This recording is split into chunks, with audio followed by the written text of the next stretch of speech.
السلام عليكم ورحمة الله وبركاته. إن الحمد لله نحمده ونستعينه ونستغفره ونعوذ بالله من شرور أنفسنا ومن سيئات أعمالنا. من يهده الله فلا مضل له ومن يضلل فلا هادي له. وأشهد أن لا إله إلا الله وحده لا شريك له وأشهد أن محمدا عبده ورسوله صلى الله تعالى عليه وعلى آله وصحبه وسلم تسليما كثيرا. أما بعد، فقد قال الإمام البخاري رحمه الله تعالى: باب الكلام في الطواف. قال حدثنا إبراهيم بن موسى قال حدثنا هشام أن ابن جريج أخبرهم قال أخبرني سليمان الأحول أن طاووسا أخبره عن ابن عباس رضي الله عنهما أن النبي صلى الله عليه وسلم مر وهو يطوف بالكعبة بإنسان ربط يده إلى إنسان بسير أو بخيط أو بشيء غير ذلك فقطعه النبي صلى الله عليه وسلم بيده ثم قال: قد بيده। মহান আল্লাহর সমস্ত প্রশংসা, সালাত এবং সালাম নাজিল হোক প্রিয় রাসূল সাল্লাল্লাহু আলাইহি সাল্লামের উপর। সম্মানিত ভাতৃমণ্ডলী, আজ 27শে শাওয়াল 1445 হিজরি মোতাবেক 6 মে 2024, আমাদের ধারাবাহিক আলোচনা সহিহ বুখারীর হজের পর্ব নম্বর 15। ইমাম বুখারীর হজের পর্বের অধ্যায় নম্বর 65, হাদিস নম্বর 1620। এই অধ্যায়ে ইমাম বুখারী রাহিমাহুল্লাহ বলছেন, বাবুল কালাম ফি তাওয়াফ। এই অধ্যায় হচ্ছে তাওয়াফ অবস্থায় কথাবার্তা বলা। তাওয়াফ করা অবস্থায় কথা বলা জায়েজ কি না, আর জায়েজ হলে কি ধরনের কথা বলবেন। জি, সীমিত আকারে বলবেন না খুব বেশি বলাও চলবে, এই বিষয়গুলি। হাদিস একটি নিয়ে এসছেন, ওই হাদিসটি আমরা আগে তরজমা এবং ব্যাখ্যা জেনে নিই, আর তারপরে আসল মাসলা বলবো। 1620 নম্বর হাদিস বর্ণনা করেছেন প্রখ্যাত তাবেঈ ইমাম তাউস বিন কাইসান রাদিয়াল্লাহু তাআলা রাহিমাহুল্লাহ, বিশিষ্ট ছাত্র প্রখ্যাত সাহাবী আব্দুল্লাহ বিন আব্বাস রাদিয়াল্লাহু তাআলা আনহুমার, ইবনে আব্বাসের খাস ছাত্র। বলছেন, ইবনে আব্বাস রাদিয়াল্লাহু তাআলা আনহুমা থেকে হাদিসটি বর্ণনা করে, আন্নান নবী সাল্লাল্লাহু আলাইহি ওয়াসাল্লাম মাররা, নবী সাল্লাল্লাহু আলাইহি ওয়াসাল্লাম একবার অতিক্রম করছিলেন, মানে চলছিলেন। ওয়া হুয়া ইয়াতুফু বিল কাবাত, কাবায় তওয়াফ করা অবস্থায় অতিক্রম করলেন কোনখান দিয়ে? বেইনসানিন, জনক একজন মানুষের পাশ দিয়ে। লোকজন আরও এতে তওয়াফ করছে, নবী সাল্লাল্লাহু আলাইহি ওয়াসাল্লাম তওয়াফ করা অবস্থায় একজন লোকের পাশ দিয়ে অতিক্রম করলেন। লোকটির অবস্থা কি ছিল? রাবাতা ইয়াদাহু ইলা ইনসানিন বেসাইরিন, সে তার নিজের হাত অন্য আরেকজন মানুষের হাতের সাথে বেঁধে রেখেছে চামড়ার ফিতা দিয়ে। সাইর বলা হয় চামড়ার ফিতাকে, চামড়ার ফিতা দিয়ে। আবে খাইতিন, অথবা বর্ণনাকারী সন্দেহ, অথবা তাকা সুতা দিয়ে। খাইত মানে তাগা হয়, সুতা হয়, আর তাকা সুতার রশিও হয়। আবে শাইইন গায়রে যালিক, অথবা এছাড়া অন্য কিছু, রশি হতে পারে। এক কথায় বর্ণনা করছেন কোনো একটা কিছু, রশি হোক, চামড়ার ফিতা হোক, যেটা খুব শক্ত চামড়া, সাধারণ ফিতা সহজে ছিঁড়বে না। জি, আর তাতে হাত কেটে গেলেও ছিঁড়বে না। যদি বাই চান্স টান পড়ে যায় হাত কেটে যাবে, কি রক্তাক্ত হয়ে যাবে, কিন্তু ও ছিঁড়া মুশকিল। জি, অথবা কোনো সুতা ছিল, তাগাত ছিল, রশি ছিল। নবী সাল্লাল্লাহু আলাইহি ওয়াসাল্লাম এই অবস্থায় দেখলেন যে দুইজন তো অফ করেছে, ঠিক আছে, সাথী সঙ্গী, কিন্তু হাত ধরে চলো। এনে একজন আরেকজনের হাতের সাথে কি বেঁধে দিয়েছে? রশি বা ফিতা বেঁধে দিয়েছে, যাতে হারিয়ে না যায়, একজন আরেকজন থেকে আলাদা না হয়ে যায়। ফাকাতাহু নবী সাল্লাল্লাহু আলাইহি ওয়াসাল্লাম স্বয়ং নিজ হাতে সেই চামড়ার ফিতাটি বা রশিটি বা তাকাটি কেটে দিলেন। তাহলে ভুল সংশোধনের একটি পদ্ধতি হচ্ছে কাজে কর্মে সংশোধন করা। একটা হচ্ছে মৌখিক সংশোধন, যেভাবে বাঁধবেন না, এতটাই বললো একটা সংশোধন করলেন, আপনি উপদেশ দিলেন, এটা বাঁধা ঠিক নয়, বাঁধবেন না এটা, বা এটা আপনারা খুলে ফেলে দেন, বা রশিটা কেটে ফেলে দেন, ছিঁড়ে ফেলে দেন। এটা মৌখিক ওয়াজ, উপদেশ দেওয়া, মানুষকে বোঝানো, ভুল সংশোধন। আরেকটি হচ্ছে হাতে নাতে করা, যেমন কারো গলায় তাবিজ আছে, হাতে তাবিজ আছে, তাবিজ শিরক। সুতরাং একটি সংশোধনী হচ্ছে বা সংশোধনের পদ্ধতি হচ্ছে যে ভাই তাবিজ তো জায়েজ নাই, তাবিজ করবেন না আপনি, তাবিজ ঝোলাবেন না, তাবিজটা ফেলে দেন আপনি। এর চাইতে বেশি গুরুত্বপূর্ণ সংশোধনের পদ্ধতি হচ্ছে যে আপনি তার তাবিজটা কি করলেন, কেটে দিলেন বা ছিঁড়ে ফেলে দিলেন, খুলে ফেলে দিলেন। কিন্তু এখানে খেয়াল রাখতে হবে যাতে আবার ঝগড়া মারামারি না শুরু হয়ে যায়। যেমন এক বিদাতির তাবিজ কাটতে গিয়ে ওর সাথে যে ঝগড়া মারামারি শুরু হয়ে যায়, তো এটা ইসলামে জায়েজ না? জায়েজ নাই। কিন্তু আপনার কথা শুনবে, আপনি সম্মানিত ব্যক্তি, অথবা আপনার বন্ধু মানুষ, এক কথায় যে কোনো স্তরের লোক হোক, এক কথায় আপনার কথা বা আপনি যে কেটে ফেলে দেবেন এইটাতে সে এমন কোনো প্রতিক্রিয়া খারাপ দেখাবে না, ঝগড়াদ্বন্দ্বের কোনো আশঙ্কা নেই। তাহলে হাতে নাতে সেটাকে কেটে ফেলা, অন্যায়ের প্রতিবাদ করা, এটা বেশি উত্তম। অন্যায়ের প্রতিবাদের 3টা স্তর আছে না? তার সবচেয়ে উচ্চ স্তর হচ্ছে মান রামিন কুমন কারণ ফালিউগাইয়িরহু বিয়াদিহি, সহিহ মুসলিম হাদিস। যদি কোনো অন্যায় কাজ দেখেন, ভুল কাজ দেখেন, তাহলে হাতে মানে বল প্রয়োগ করে সুতাটা কেটে ফেলে দিলেন, বাইরেও সেটাই কেটে ফেলে দিলেন, যেখানে ফাইনলাম এস্তাতে। যদি এটা করা সম্ভব না হয়, নিজের পরিবারে হইলে করতে পারবেন, পরিবারে বড় ছেলে মেয়েও যদি হয় তাহলে আপনি করতে পারবেন, পরিবারের মালিক আপনি, বাপ মা। কিন্তু যদি দেখেন যে আজকাল এক শ্রেণীর বেয়াদব ছেলে, সাবালক শেয়ানা হয়ে গেছে, বাপ যদি এইরকম বল প্রয়োগ করতে যায় তো ও বেয়াদবি করে অন্যায় করে দিতে পারে বাপেরও, তাহলে সতর্ক সাবধান। ছেলে হইল, নাবালক ছেলে হিসেবে ভিন্ন বিষয়। সাবালক ছেলে দেখতে হবে যে আমার কথাকে এইভাবে মানবে, আমার শ্রদ্ধা ইহতরাম করে, সেটা দেখতে হবে। স্ত্রী বল প্রয়োগ করতে হবে, এই স্ত্রী মাথায় কাপড় দেয় না, বল প্রয়োগ করতে হবে না? অবশ্যই দিতে হবে মাথায় কাপড়, বোঝা গেছে? কাপড় নিয়ে টাকা ঢেকে দেবেন, চলবে না এটা। কিন্তু পরের আপনার ভাইয়ের স্ত্রী, শালার স্ত্রী, শালি, চলবে না? তখন মুখে ফাইল নামে পারবেন না। এটা শরীয়ত অনুমোদন দেয় না, যেমন পরের ক্ষেত্রে বল প্রয়োগ করবেন আপনি। তো হবে লিসানি, কথার দ্বারা বলতে পারবেন, পর্দা করো, মাথা ঢাকো, আল্লাহকে ভয় করো, এই যে বলতে পারবেন। এইটাও যদি সম্ভব না হয়, জালেম চেয়ারম্যানের স্ত্রী, এমপির স্ত্রী, পুঁজিপতি যদি কোনো কথা বলেন তো বেঁচে থাকাই মুশকিল, এলাকায় বাস করাই মুশকিল, তাহলে ভাবে খালি অন্তর থেকে ঘৃণা করেন, আল্লাহ পাপ হচ্ছে, রাস্তায় ধূমপান করছে, অনেক হারাম কাজ করছে, বেহায় বেপরদা চলাফেরা করছে, আমাদের বলার অধিকার নেই, বলতে পারছি না, সুতরাং অন্তর থেকে ঘৃণা করতে হবে। অবশ্যই গান বাজনা হচ্ছে, আমরা বন্ধ করতে, বল প্রয়োগ করতে পারবো না, উপদেশও হয়তো দিতে পারলেন না, তাহলে কমপক্ষে কী করতে হবে?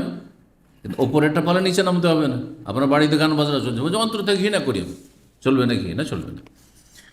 যেখানে পারবেন না, করতে গেলে ক্ষতি, অথবা শরীয়তে এটা অনুমোদন দেয় না, সরকার অনুমোদন দেয় না, সরকার পারমিশন দেয় না যে আপনি কেউ সিগারেট খাচ্ছে আর তাকে বলবেন সিগারেট খাবে না হয়তো, অথবা কেউ মাথায় কাপড় দেয় না, আপনি বলছেন মাথায় কাপড় দাও, সরকার হয়তো অনুমোদন দেয় না। বুঝছেন? স্বাধীনতা, স্বাধীনতা। আজকাল স্বাধীনতার নামে সমস্ত অন্যায় কাজ হচ্ছে। তাহলে ফাবে কালবে, অন্তত ঘৃণা করতে হবে। পাপ এবং পাপী দুটোকে ঘৃণা করতে হবে। কারণ আমাদের মূর্খ সমাজে একটি কথা আছে, নাজায়েজ কথা, পাপকে ঘৃণা করো, পাপীকে ঘৃণা করিও না। তাহলে চুরি করা কাজটাকে ঘৃণা করে, আপনার বাড়িতে চুরি করেছে, ওকে ঘৃণা করবেন না, চোরকে না? তো ধরা পড়লে মারেন কেন? ঘৃণা যেখানে করবেন না তো মারেন কেন? মেরেই ফেলে দিচ্ছেন গণপিটুনি দিয়ে, যেটা হারাম কাজ করছেন। এক হারাম কাজ সে করতে, তার চাইতে বড় হারাম কাজ করলেন। চুরি করার চাইতে বড় পাপ হচ্ছে গণপিটুনি দিয়ে কাউকে মেরে ফেলে দেওয়া, খুন করা। জি, সে মুসলিম, ফাসেক, লম্পট, মারা যায় নাই, তার শাস্তি সরকার দেবে। এমনকি চোরের হাত কাটা, সেটাও আপনার জন্য, আমার জন্য, কারোর জন্য জায়েজ নেই, সরকারের জন্য জায়েজ ওঠে। সরকারের ওয়াজিব, সরকার করবে না করবে জবাব দিবে রবের কাছে। তো কথাগুলি লম্বা হয়ে গেল। নবী সাল্লাল্লাহু আলাইহি ওয়াসাল্লাম কী করলেন? নিজের হাতে কেটে দিলেন। একথা বলে না যে এটা তুমি কেটে ফেলে দাও বা খুলে দাও, এটা বেশি ভালো। এবং যদি পারেন এটা করতে, তাহলে এটাই আপনাকে করতে হবে, বল প্রয়োগ করা সম্ভব হলে। সে কথা বোঝাচ্ছিলাম। নিজ হাতে বেয়াদি, নিজ মোবারক হাতে নবী সাল্লাল্লাহু আলাইহি সাল্লাম তার ফিতাটিকে বা সুতাটিকে, রশিটিকে কেটে দিলেন। সুম্মা কাল, তারপরে বললেন, মানে মৌখিকভাবে বললেন, কুদ বেয়াদেহি, তার হাত ধরে তাকে টানো। তার লোকটি হয়তো অন্ধ ছিল, হ্যাঁ, অথবা দুর্বল কমজোর ছিল, চলতে পারে না, হ্যাঁ, এখানে অনেকে অলস আছে, সাথে হাঁটতে পারে না, ওর সাথে যদি রশি বেঁধে দেন বা হাত ধরে টানেন, হাত ছাড়ছেন না, আপনি স্পিডে, অনেকের স্ত্রী আছে একেবারে অলস, হাঁটতে পারবেন না, মেজাজই খারাপ হয়ে যাবে আপনার, কথা বলছেন। আবার এর বিপরীত আছে, অনেক পুরুষ আছে, ওর স্ত্রী স্পিডে হাঁটতে পারছে, আর ও নাম্বার ওয়ান অলস। তাহলে হাত ধরে একটু টান রাখেন, তাহলে ওই স্পিড বাড়বে ওর, কথা বুঝতে পেরেছেন। হাত ধরে থাক, কোথাও বেয়াদি, হাত ধরে টানো ওকে, কিন্তু রশি বেঁধে রাখবে। এখানে একটি কথা বলি, আজকাল ইহুদি নাসারাদের অনুকরণে, কারণ ইহুদি নাসারারা ছেলে মেয়ের চাইতে বেশি আদর করে কুকুরকে, তাই না? দেখেছি যে কুকুর বেঁধে রাখে, কুকুর বেঁধে নিয়ে বেড়াচ্ছে না? এই সেম কুকুরের মতো করে নিজের বাচ্চাকে বেঁধে নিয়ে বেড়াতে দেখেছেন? দেখেন না? আরে এইখানেও দেখেছি, নিজের বাচ্চাকে রশিদে বেঁধে রেখেছে যাতে করে এদিক ওদিক ছুটে হারিয়ে না যায়। ঠিক সেম কুকুরের মতো, দেখে মনে হচ্ছে কুকুর বেঁধে রেখেছে, না মোটেই চাইছে না। আবার হাত ধরে থাকেন, নবী সাল্লাল্লাহু আলাইহি হাদিস। যদি আপনার এইরকম বাচ্চাকে বেঁধে রাখা রশির সাথে এইটা জায়েজ হয়, তো নবী সাল্লাল্লাহু আলাইহি ওয়াসাল্লাম এটা জায়েজ হইতো, যে আমার সাথীর সঙ্গে যাতে হারিয়ে না যায় সেজন্য বেঁধে রেখেছি।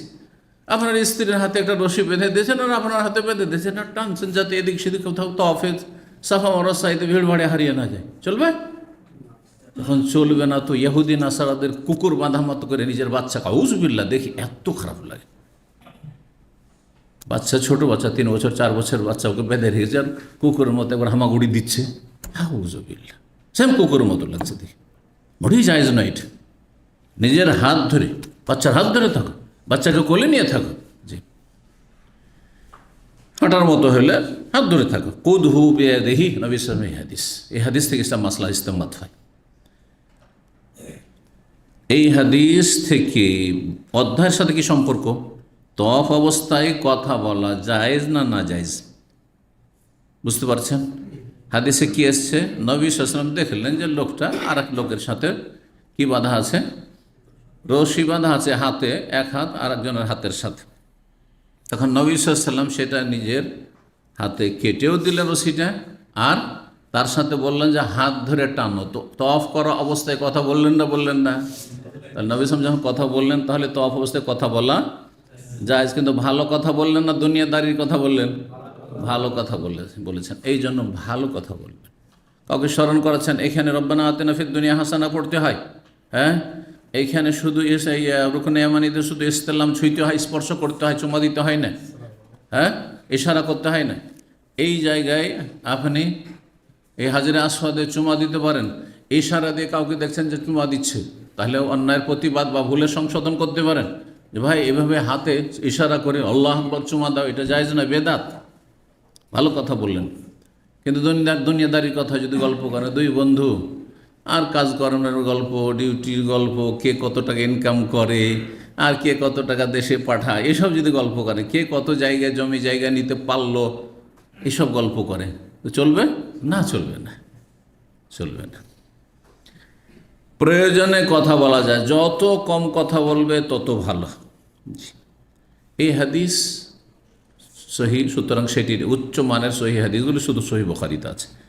কিন্তু ইমাম বুখারী রাহিমাহুল্লাহ এই অধ্যায় ইঙ্গিত করে দিয়েছেন একটি হাদিসের দিকে, যেটি আব্দুল্লাহ বিন আব্বাস রাদিয়াল্লাহু তাআলা আনহু হতে বর্ণিত, কিন্তু মওকুফ এবং মারফু।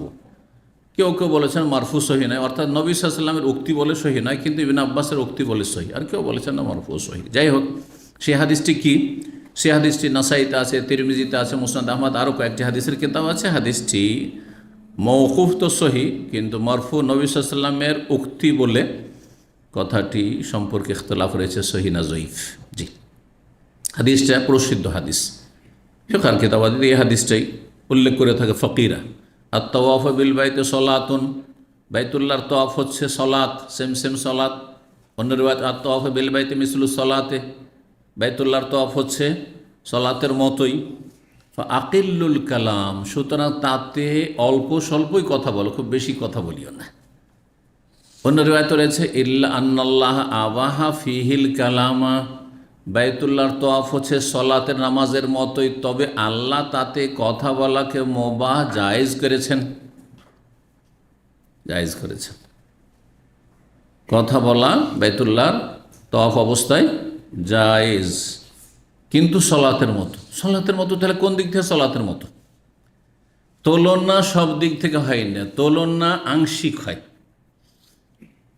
যেমন আরবিতে উদাহরণ দেওয়া হয় জায়দুন কাল আসাদ, অমুক ব্যক্তি সিংহের মতো। যারা সুঠাম টল ফিগার, খুব সিংহ পুরুষ বলছেন না, বলছেন না? সিংহ পুরুষ মানে কি? সিংহ। তো অমুক সিংহের মতো, অমুক কিসের মতো? সিংহের মতো। অমুক হচ্ছে খেকশিয়ালের মতো, বুঝলেন? খেকশিয়াল মানে কোন দিক থেকে খেকশিয়ালের মতো?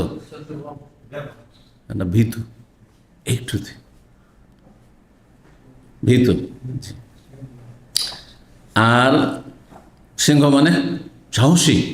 তাহলে কোনখানে? সিংহের মতো কি আছে? নখ আছে, আর মানুষকে হিংস্র পশুর মতো ফেড়ে খায়, হ্যাঁ, আর শরীরের লোম আছে, হ্যাঁ, না, কোনো কিছুতে মিল নেই। শুধু একটা বিষয়ে মিল আছে সিংহের সাথে, সেটা হচ্ছে বীরত্ব, সাহস, বাহাদুরি। ঠিক ওই রকম বাইতুল্লাহর তওয়াফ হচ্ছে কিসের মতো? সলাতের মতো। সলাতের মতো কোন দিক থেকে? একটা দিক হচ্ছে নেকির দিক থেকে, নেকির দিক থেকে। অন্য জায়গায় নফল নামাজ, আর বাইতুল্লাহর তওয়াফ নেকির দিক থেকে, সওয়াবের দিক থেকে, এটা একটা দিক। আর একটা দিক হচ্ছে সলাতের জন্য শর্ত হচ্ছে পবিত্রতা, উজু। উজু ছাড়া নামাজ হবে না। বাইতুল্লাহর তওয়াফও ঠিক, হ্যাঁ, উজু ছাড়া শুদ্ধ হবে না। এটা অধিকাংশ ওলামাদের মত। কিন্তু কেউ কেউ বলেছেন যে এর বেশি যেহেতু স্পষ্ট দলিল নেই, নামাজের ক্ষেত্রে স্পষ্ট দলিল আছে, লা ইয়াকবালুল্লাহু সালাতা আহাদিকুম, হ্যাঁ, এজা আহাদাসা হাত্তা ইয়াতাওয়াদ্দা, সহিহ মুসলিম হাদিস। আল্লাহ কারো নামাজ কবুল করবেন না যদি উজু ভঙ্গ হয়ে যায়, হাত্তা ইয়াতাওয়াদ্দা, যতক্ষণ উজু না করবে। তিরমিজির প্রথম হাদিস, লা তুকবালু সালাতু বিগাইরি তুহর, বিনা পবিত্রতার নামাজই কবুল হয় না। তাহলে উজু পবিত্রতা, আর গোসল ফরজ থাকলে নামাজ হবে না, আর উজু না থাকলেও নামাজ হবে না। কিন্তু এমন স্পষ্ট হাদিস তওয়াফ সম্পর্কে নেই। তওয়াফ সম্পর্কে শুধু এই হাদিস, আর তওয়াফ বিল বাইতি সলাত, বাইতুল্লাহর তওয়াফ হচ্ছে সেম সেম সলাত। সুতরাং সলাতের জন্য উজু শর্ত, এর জন্য উজু শর্ত। এটা হচ্ছে অধিকাংশ ওলামাদের মত। বুঝতে পেরেছেন? স্পষ্ট দলিল নেই। সুতরাং সামনে যে মাসলা আসবে, এখানে যখন কথাটি চলে আসলো, আসল হচ্ছে যে আপনি বিনা উজুতে বাইতুল্লাহর তওয়াফ করবেন না। আসল হচ্ছে বিনা উজু বাইতুল্লাহর তওয়াফ করবেন না। কিন্তু প্রচণ্ড ভিড়ের সময়, হজের মৌসুমে, হ্যাঁ, রমজানের শেষ দশকে, আর সেই সময় বেরিয়ে যাওয়া মুশকিল, আর বেরিয়ে গেলে আবার ঢোকাও মুশকিল, এমন যদি পরিস্থিতি থাকে, তো অনেক ওলামারা বলেছেন এই ক্ষেত্রে তখন ছাড় আছে, বেশ কিছু ওলামাদের। কিন্তু এমনিতে নাই। এখন আপনি যাবেন উমরাতে, আর উজু নাই বা উজু ভঙ্গ হয়ে গেল, যে কইরে এই ফেলি, না, চলবে না, যান উজু করে এসো। 66 নম্বর বা 66 নম্বর অধ্যায়, বাবুন, এই অধ্যায় হচ্ছে যারা আসাইরান, যদি কোনো ব্যক্তি কোনো চামড়ার ফিতা দেখে, আউসাইয়ান, অথবা এমন কিছু দেখে, ইউকরাহু ফি তওয়াফ অবস্থায়, যা অপছন্দনীয়, শরীয়তের দৃষ্টিতে অপছন্দনীয় তওয়াফ অবস্থায়, তাহলে সেটা কেটে দিতে পারেন, বল প্রয়োগ করার অধিকার থাকলে, বা আপনি রাজি করে নিলেন, ভাই এটা কেটে ফেলে দিই, আমি কেটে দিই আপনাকে, হ্যাঁ কেটে দেন, তাহলে ঠিক আছে। অপরিচিত লোক যদি অনুমতি নেই তাহলে ঠিক আছে, নাহলে এমনি একটা অপরিচিত লোক, আর আপনি একটা ভুল করছে, আর আপনি এখানে যদি বল প্রয়োগ করেন তো সমস্যা হইতে পারে, দেখতে হবে বিষয়টা। আর না হলে মৌখিকভাবে বলবেন, উপদেশ দেবেন। 1621 নম্বর হাদিস, ইবনে আব্বাস রাদিয়াল্লাহু তাআলা আনহু বর্ণিত, আন্না নবী সাল্লাল্লাহু আলাইহি আরাজুলান, নবী জনক ব্যক্তিকে দেখলেন, ইয়াতুফু বিল কাবাতে, কাবার তওয়াফ করছে, বেজমামিন, একটি লাগামে রশির মতো রশি, লাগামে যে রশি থাকে সেই রশি বাঁধা আছে, আও গায়রিহি, অথবা অন্য কোনো কিছু, বাঁধা আছে, ফাঁকা, তাও সেটা কেটে দিলাম। এতে আরও ক্ষতির দিক আছে। একটা রশি আরেকজনের সাথে যদি বাঁধা থাকে তো মানুষ আশেপাশে এদিক থেকে ওই দিকে যাচ্ছে, কেউ হোঁচট খেতে পারে তাতে। 67 নম্বর অধ্যায়, বাবুনি অধ্যায় হচ্ছে লায়াতুহুল বাইতে ওরিয়ান ওয়ালা ইয়াহুজ্জু মুশরিকুন। বাইতুল্লাহর তওয়াফ উলঙ্গ হয়ে কেউ করবে না। জাহিলি যুগে উলঙ্গ হয়ে বাইতুল্লাহর তওয়াফ করত, আউযু বিল্লাহ। এই ধর্মগুলি বাতিল ধর্মে, সব ধর্মে আছে, যত বাতিল ধর্ম সবগুলিতে উলঙ্গ হয়ে উপাসনা করা, ইবাদত করা আছে। দেখেন ন্যাংটা পীর আছে ভারত, বাংলাদেশ, পাকিস্তানে ন্যাংটা পীর আছে, বাংলাদেশ হচ্ছে ন্যাংটা পীর, পাকিস্তান ন্যাংটা পীর আছে। বড় বড় নেতারা, হ্যাঁ, রাষ্ট্রনায়করা ওই ন্যাংটা পীরের দর্শন করতে যাচ্ছে। এই হলো তাদের ইসলামের অবস্থা। যে ইসলাম আল্লাহ, এই শিরকি কুফরের ইসলাম কবুলই করবেন আল্লাহ রাব্বুল আলামিন, চিরকাল জাহান্নামে থাকতে হবে এদের। এই ইসলাম আল্লাহ নাজিল করেননি যে ন্যাংটা হয়ে আল্লাহর নৈকট্য লাভ, ন্যাংটা হওয়ার নেকি, কখনো ন্যাংটা হওয়া নেকি নয়। আল্লাহ কোরআনে এটিকে ফাহেসা বলেছে, অশ্লীলতা, নোংরামি, যেমন জেনা করা, সমকামিতা, লুচ্চামি, হ্যাঁ, ওই রকমই হচ্ছে ন্যাংটা উলঙ্গ চলাফেরা করা, মহিলাদের বেহাবে পর্দা চলাফেরা করা, হ্যাঁ, অন্য পুরুষদেরকে আকৃষ্ট করা, নিজে আকৃষ্ট হওয়া, এগুলি সব অশ্লীলতা, নোংরামি এগুলো। জি,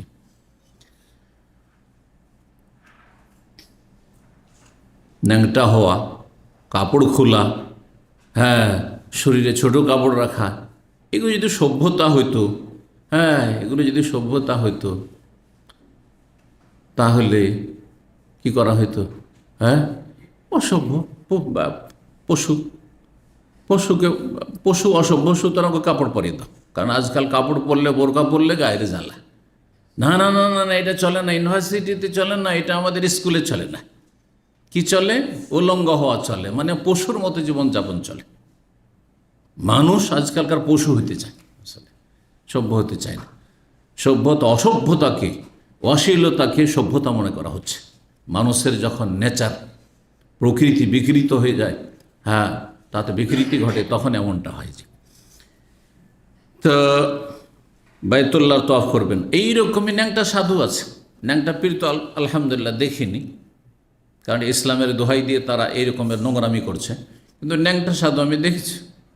ভারতের রাজধানী দিল্লিতে, পুরাতন দিল্লি একটা স্টেশন আছে, পুরাতন দিল্লি স্টেশন থেকে তখন ইউনিভার্সিটির ছাত্র, আমরা মদিনা ইউনিভার্সিটিতে ছিলাম, আর ওখানে আমাদের বন্ধুবান্ধবরা দিল্লি ইউনিভার্সিটি জেনারেল লাইনে পড়াশোনা করতো, মাদ্রাসা পড়ে। তো কথায় কথায় তারা গল্প করলো যে ন্যাংটা সাধু এখানে এক জায়গায় বসে থাকে, একটা পার্ক। কোথায়? বলছে দিল্লি স্টেশন থেকে নেমে ওই বাম দিকে একটু নজর দিলেই হবে।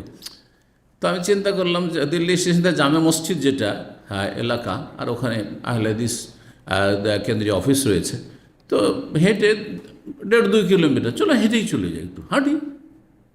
হাঁটতে লাগলাম, দেখতে লাগলাম, স্টেশন থেকে নেমে সামান্য একটু এসে দেখি পার্কে এই মোটা হয়ে একবারে ন্যাংটা হয়ে, একবারে যেমন মায়ের পেট থেকে জন্ম নিয়েছে, মায়ের পেট থেকে যেমন ভূমিষ্ঠ হয়েছে ওই অবস্থায় পড়ে আছে।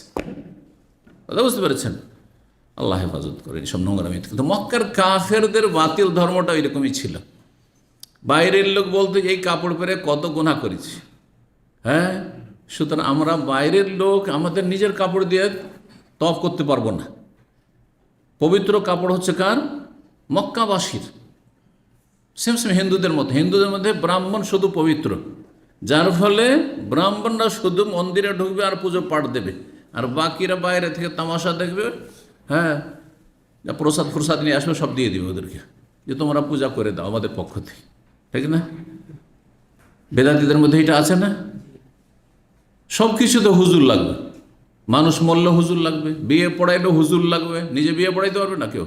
আচ্ছা, কোনো মানুষ মরলেও কোরআন খানি করাইতে হবে, হাফেজ মোল্লাকে ডাকতে হবে, বক্সাইতে হবে, জান্নাতে পৌঁছাইতে হবে, আর কিসের জন্য হুজুর? এমন কি কুরবানি জবাই করার জন্য মোল্লা ছাড়া হবে না, গোটা গ্রামের লোক লাইন লাগে বসে আছে, হুজুর আসবে আমাদের কোরবানি জবাই, হুজুর আসবে আমার ওই আকিকা জবাই করবে। কোথায় আছে এগুলো ইসলামে? কোথায় আছে? প্রত্যেকে মুসলিম, আর মুসলিম হইতে হবে, আর প্রত্যেকে এই কাজগুলি করতে হবে। কোরআন শিখতে হবে, হ্যাঁ, নামাজে ইমামতি করার যোগ্যতা লাভ করতে হবে, আর নিজে জবাই করতে হবে। কেন পরকে দিয়ে জবাই করবেন আপনি? জি। তো এরা ও লোক এসে মক্কায় তখন কাপড় ধার করত, মক্কার ব্রাহ্মণদের কাছে। তারা নিজেরা সিনিয়র, তাদেরকে সিনিয়র মনে করতো, তারাও নিজেদেরকে সিনিয়র মনে করতো। কাপড় ধার চাইতো, যে কাপড়টা দাও তো অফ করবো। যদি কাপড় পেলো শুধু কাপড় তো সবার জুটতো না ধারে, তখন কি করতো, উলঙ্গ হয়ে নারী পুরুষ, এমনকি নারীরাও, নারী পুরুষ উলঙ্গ হয়ে কি করে, তওয়াফ করতো তারা। ভারতে একটি ধর্ম আছে, জৈন ধর্ম, নাম শুনেছেন? হ্যাঁ, জৈন বলে হিন্দি উর্দুতে, কিন্তু এটা জৈন, বাংলাতে জৈন। এই জৈনরা তাদের ধর্মে হচ্ছে কি, ন্যাংটা হওয়া। তাদের যে ধর্মগুরু সবসময় ন্যাংটা থাকবে, আর রাস্তা দিয়ে হাইওয়ে, ন্যাশনাল হাইওয়ে হেঁটে যাচ্ছে, সোশ্যাল মিডিয়া আছে, ইউটিউবে আছে, রাস্তা দিয়ে হেঁটে যাচ্ছে, আর হাজার হাজার নারী পুরুষ গিয়ে তার লিঙ্গ থেকে তাবাররুক নিচ্ছে। আউযুবিল্লাহ। এখনো এমন অধম মানুষ পৃথিবীতে আছে? সায়েন্স টেকনোলজি শিক্ষায় এত দূর এগিয়ে চলে গেছে, আর এই অবস্থা। বলুন আলহামদুলিল্লাহ আলা নেমাতুল ইসলাম। আল্লাহ ইসলাম দিয়েছেন, তাওহীদ দিয়েছেন, সুন্নাহ দিয়েছেন, যে ন্যাংটা পীর থেকেও আল্লাহ রক্ষা করেছেন, ন্যাংটা সাধু থেকেও রক্ষা করেছেন, আর এসব ন্যাংটাদের ধর্ম থেকে আল্লাহ, বাতিল থেকে আল্লাহ রক্ষা করেছেন। জি আলহামদুলিল্লাহ। তো উলঙ্গ হয়ে তওয়াফ চলবে না। ওয়ালা ইয়াহুজ্জু মুশরিক, আর কোনো মুশরিক তওয়াফ করতে পারবে না, মুশরিক তওয়াফ করতে পারবে না। এই জন্য মক্কায় কাফের মুশরিকের প্রবেশ নিষেধ। মক্কায় ঢুকলে মক্কার জন্য ভিসা, পাসপোর্ট হচ্ছে লা ইলাহা ইল্লাল্লাহ মুহাম্মাদুর রাসূলুল্লাহ। লা ইলাহা ইল্লাল্লাহ মুহাম্মাদুর রাসূলুল্লাহ পড়ে নাও, এটাই তোমার পাসপোর্ট, এটাই হচ্ছে তোমার ভিসা। না, ঢুকে পড়ো, কলমা পড়ে ঢুকে যাও। 1622 নম্বর হাদিস, আবু হুরায়রা রাদিয়াল্লাহু তাআলা আনহু বর্ণনা করছেন, আন্না আবু বকর সিদ্দিক রাদিয়াল্লাহু আনহু বাসাহু ফিল হাজ্জাতিল্লাতী আমারাহু আলাইহা রাসূলুল্লাহ ক্বাবলা হাজ্জাতিল ওয়াদাই ইয়াওমান নাহর। আবু বকর সিদ্দিক রাদিয়াল্লাহু তাআলা আনহুকে প্রেরণ করলেন সেই হজে, যেই হজে তাকে আমির, দায়িত্বশীল বানিয়েছিলেন রাসূলুল্লাহ সাল্লাল্লাহু আলাইহি ওয়াসাল্লাম ক্বাবলা হাজ্জাতিল ওয়াদা, বিদায় হজের 1 বছর পূর্বে। বিদায় হজের আগে। বিদায় হজ কোন সালে হয়েছে? কোন হিজরিতে? 10ম হিজরি।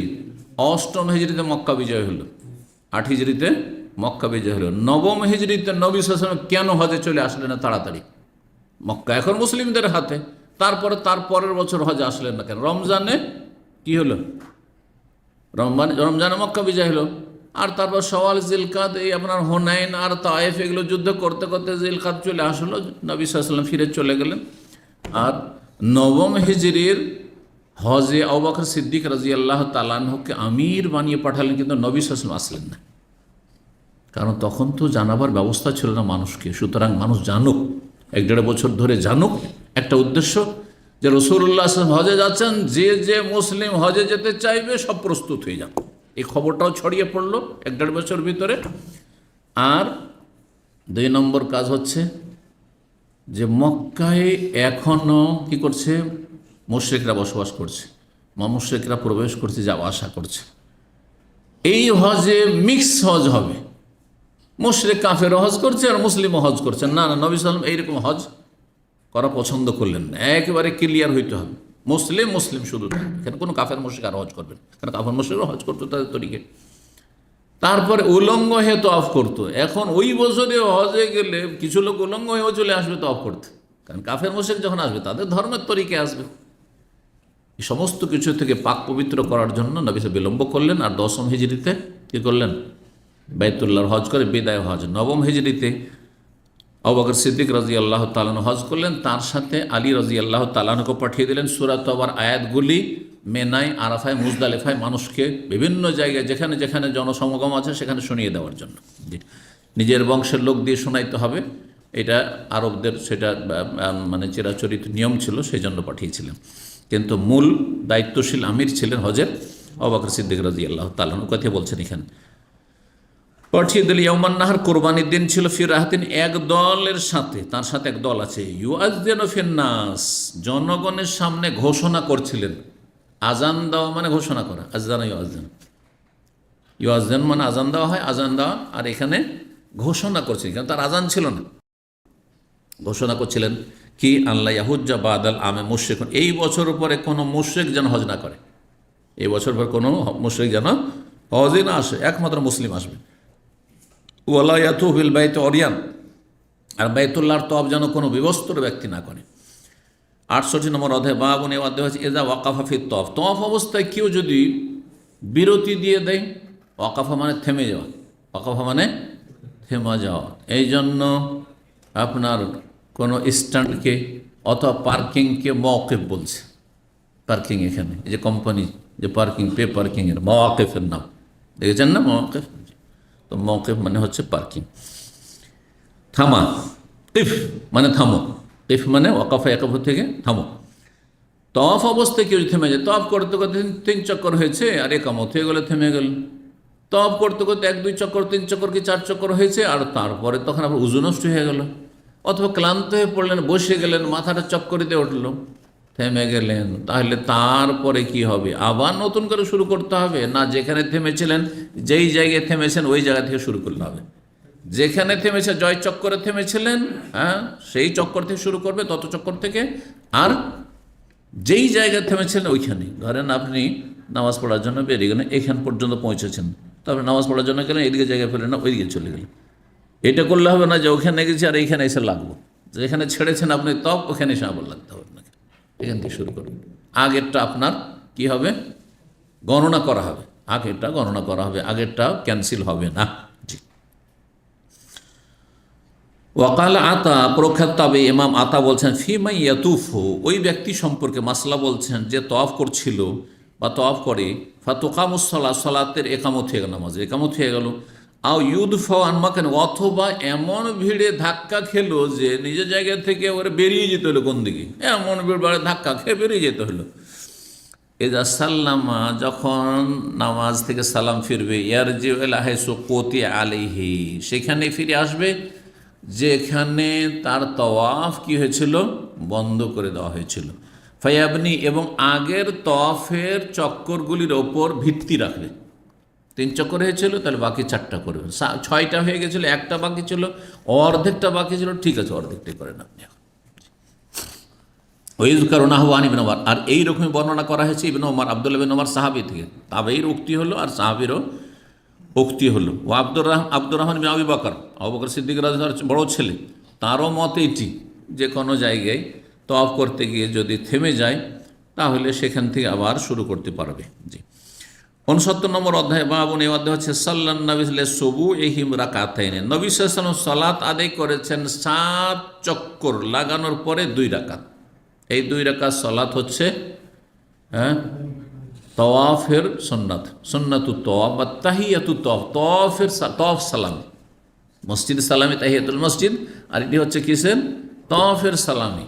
আপনি তওয়াফ করলেন, আর তওয়াফ মানে এটি কিন্তু অনেকে বুঝে না, অনেকে মনে করে যে আমি 3টা চক্কর দিলাম এটা আমার নেকি হয়ে গেল, 1 চক্কর দিলেন 1 নেকি হল। না না না, এরকম কোনো তওয়াফ নেই যে আপনি 2-3 চক্কর দিলেন আর তারপর থেমে গেলেন, 4 চক্কর 5 চক্কর দিলেন, মনে করি এইটাই আমার সওয়াব হলো। না, 7 চক্কর মানে 1 তওয়াফ, 7টা চক্কর মানে 1 তওয়াফ, আর 1 তওয়াফের পরে 2 রাকাত সালাত আদায় করা হচ্ছে সুন্নাত, ওয়াজিব ফরজ নাই। অর্থাৎ কেউ যদি নামাজ নাও পড়ে তবু তার তওয়াফের নেকি হয়ে যাবে, কিন্তু কম হবে, একটু সুন্নাত ছুটলো। ওয়াকালা নাফে, প্রখ্যাত তাবেঈ নাফে ইবনে ওমরের স্বাধীনকৃত গোলাম এবং তার ছাত্র, তিনি বলছেন, কানা ইবনে ওমর রাদিয়াল্লাহু আনহুমা, আব্দুল্লাহ বিন ওমর রাদিয়াল্লাহু তাআলা আনহু কি করে, ইউসাল্লি লিকুল্লি সুবুইন রাকাতাইন, ওসবু মানে সপ্তাহ, আর সবু মানে 7 চক্কর, সবু মানে 7 চক্কর। বলছেন যে তিনি সালাত আদায় করতেন প্রত্যেক 7 চক্করে 2 রাকাত, 7 চক্কর দিলেন, 2 রাকাত পড়লেন, তারপর আবার তো আপ করতে চাইছেন, ফ্রি আছেন আপনি, আর ভিড় ভাড়ও নাই, আবার করব আমি, আবার 7 চক্কর, আবার 2 রাকাত, আবার 7 চক্কর, আবার 2 রাকাত পড়তে থাকেন, কোনো অসুবিধা নেই। কিন্তু এইরকম পরিস্থিতি এখন নাই যে এত কষ্ট দিয়ে মানুষকে, যারা একবার জীবনে তফ করার জন্য আছে তাদেরকে সুযোগ দেবেন না, আর আপনি নফল তফ এরকম করতেই থাকবেন, এটা কোনো ভালো কাজ নয়। কিন্তু ওয়াকাল ইসমাইল বিন উমাইয়া, ইসমাইল বিন উমাইয়া বলছেন, কুলতু লিজ-জোহরি, আমি ইমাম জোহরি তাবেঈকে বললাম, ইন্না আতা ইয়াকুল, আতা মক্কার তাবেঈ ছিলেন, বড় আলেম ফকিহ ছিলেন, তিনি বললেন জোহরিকে, এই ইসমাইল বিন উমাইয়া, যে আমি ইমাম জোহরিকে বললাম, ইমাম জোহরির বাড়ি মদিনায়, উনি মদিনার আলেম, আর আতা হচ্ছেন মক্কার আলেম ফকিহ। ইন্না আতা ইয়াকুল, ইমাম আতা বলছেন, তুজজিউহুল মাকতুবাতু মিন রাকাতাই তওয়াফ, তওয়াফের 2 রাকাতের জায়গায় ফরজ নামাজই যথেষ্ট। অর্থাৎ ইমাম আতার মত ছিল যে কোনো ব্যক্তি যদি ধরেন 7 চক্কর দিয়েছে, তারপরে ফরজ নামাজের টাইম হয়ে গেছে, ফরজ নামাজ যদি পড়ে তো ওইটাই যথেষ্ট, আর 2 রাকাত পড়া আর প্রয়োজন নেই, এটি মত ছিল তার। এই কথা যখন ইমাম জোহরিকে বলা হইল, ফাকালা, তখন তিনি বললেন as-সুন্নাত আফজাল। এটা তার ব্যক্তিগত মত, কিন্তু নবী সাল্লাল্লাহু আলাইহি ওয়াসাল্লাম সুন্নতটি বেশি উত্তম। সুন্নত হচ্ছে 7 চক্কর দিয়ে 2 রাকাত নামাজ পড়া, এটি বেশি ভালো।